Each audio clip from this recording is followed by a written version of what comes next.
Hi, it's me again with Corel Draw Tips and Tricks, and this is another video about the tray docker. I've learned quite a bit over the last couple of days. My friend Eskimo, that's real knowledgeable in Corel, has been helping me through this, and I couldn't get it to work this morning.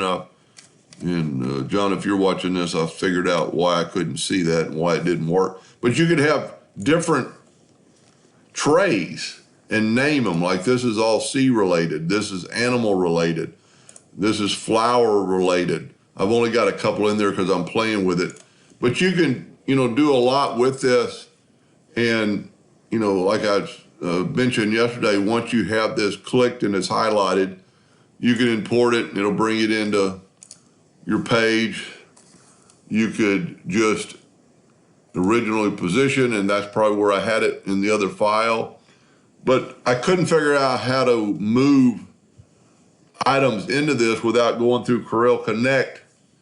And once you have them in one tray, let's say I want this flower or this leaf into one of my other trays.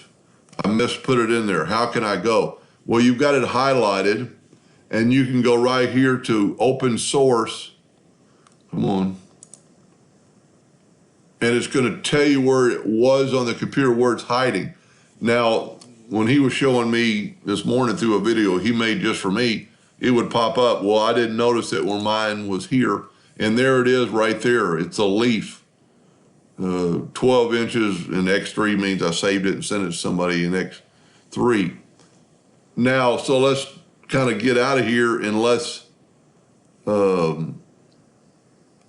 well, I need to figure out how I can get it to that C. Well, let's just do this. Go up here to, I wonder if it'll show that.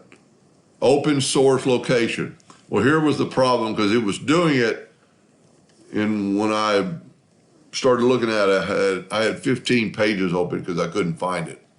Now with this like that, I'm going to go to the C, but I'm going to open this back up. But here's the leaf. And I can take it and just drag it into the C. I wouldn't want that. I wouldn't want my leaf into the C. But that's how you could move stuff around. He doesn't think, and from what I've learned, there's really no way to just move them from one to the other.